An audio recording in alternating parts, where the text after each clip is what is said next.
Time শেষ।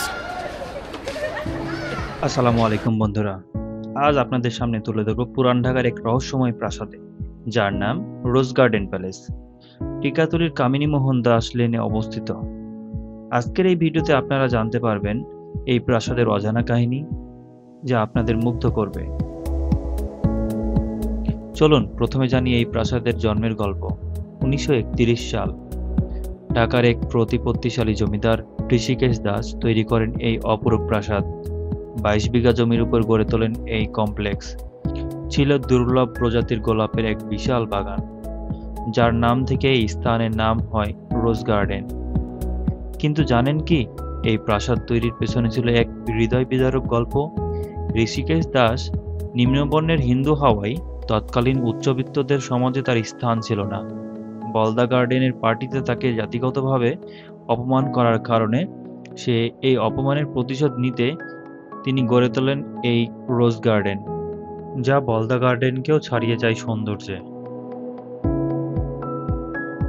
কিন্তু দুর্ভাগ্যের বিষয় হলো, অতিরিক্ত খরচের কারণে ঋষিকেশ দাস পথে বসেন। 1936 সালে তিনি বাধ্য হয়ে এই প্রাসাদ বিক্রি করে দেন মৌলভী কাজী আব্দুর রশিদের কাছে। রশিদ সাহেবের নাম রাখেন রশিদ মঞ্জিল। 1966 সালে তার ছেলে কাজী হুমায়ুন বশির এর মালিক হন।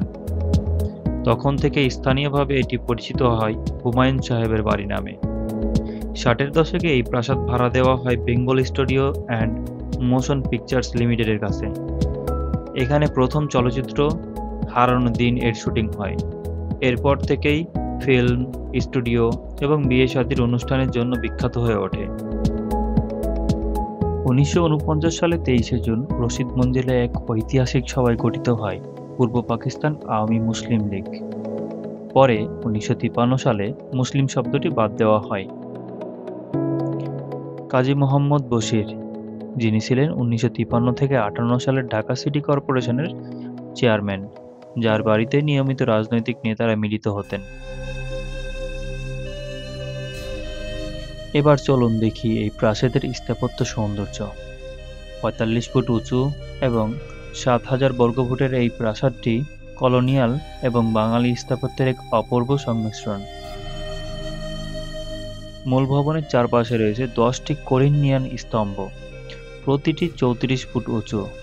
নিচতলায় রয়েছে 3টি কক্ষ সহ একটি কেন্দ্রীয় হল, আর উপরের তলায় আছে আরও 3টি কক্ষ সহ একটি বিশাল নৃত্য কক্ষ। ভবনটির সম্মুখভাগ সবচেয়ে আকর্ষণীয়, অলংকৃত টাওয়ার, 5টি ক্যান্টিলিভার বারান্দা এবং সামনের দিকে একটি ফোয়ারা। সবচেয়ে চমৎকার হলো প্রথম তলায় বলরুমের ছাদ।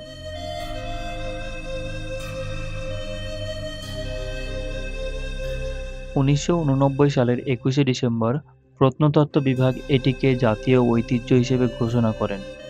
এটি ছিল জাতীয় ঐতিহ্যের তালিকায় একমাত্র বেসরকারি সম্পত্তি। 2018 সালের 9 আগস্ট সরকার এই কমপ্লেক্সটি কিনে নেয় এবং এটিকে জাদুঘর হিসেবে রূপান্তরিত করার পরিকল্পনা ঘোষণা করে। বর্তমানে একটি নতুন প্রকল্প চলমান, রোজ গার্ডেন রিমাইজিন্ড। এই প্রকল্পের মাধ্যমে এটি হবে একটি আধুনিক জাদুঘর এবং সাংস্কৃতিক কেন্দ্র। এখানে থাকবে ইন্টারঅ্যাক্টিভ ডিসপ্লে, শিক্ষামূলক কর্মশালা, ঐতিহ্যবাহী বাঙালি রেস্টুরেন্ট এবং গিফট শপ। এবার আসি কিভাবে আসবেন এখানে। ঢাকার যে কোনো প্রান্ত থেকে সায়দাবাদ চলে আসবেন। এরপর যে কোনো রিক্সাওয়ালাকে যদি বলেন হুমায়ুন সাহেবের বাসা যাব, তাহলেই হবে। ভাড়া 50 থেকে 80 টাকা। প্রবেশ মূল্য জন প্রতি 30 টাকা। সকাল 10টা হতে সন্ধ্যা 6টা পর্যন্ত খোলা।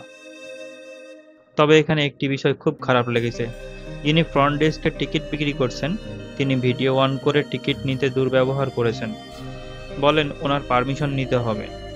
আরে ভাই, সে ফ্রন্ট ডেস্কে বসে আছে, আর ভিডিও করলে প্রবলেম? এটা কোনো কথা হলো?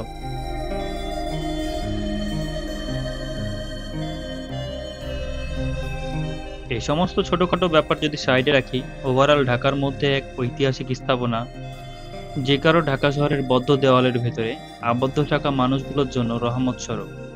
এখানে আসলে ঐতিহাসিক স্থাপনার সাথে বড় খোলা আকাশ, এছাড়া গোলাপের বাগান আর পুকুরটি আরো মন ভালো করে দেয়।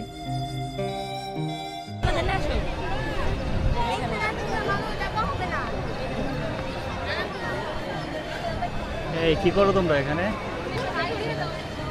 হাই দাও, ওই যে ক্যামেরা। হাই দাও, হাই।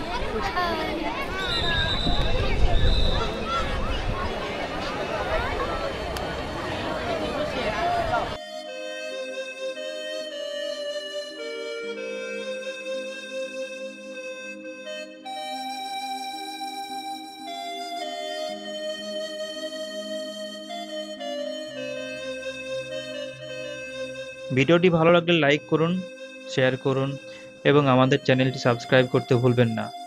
আমাদের দেশের আরও অজানা ইতিহাস নিয়ে আসছি পরবর্তী ভিডিওতে। ততক্ষণ পর্যন্ত ভালো থাকুন, সুস্থ থাকুন। আল্লাহ হাফেজ। টাইম শেষ।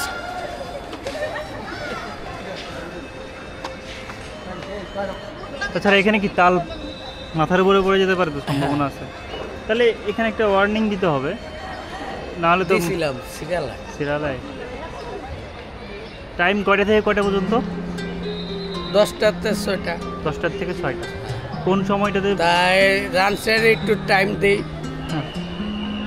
1টা বাজে, 2টা। কোন সময়টা সব থেকে বেশি ফাঁকা থাকে, মানে দর্শনার্থী কম আসে ওই সময়? আসলে এটা বলতে পারলাম না। বলতে পারলেন না? না। আপনি তো এখানে থাকেন। থাকেন।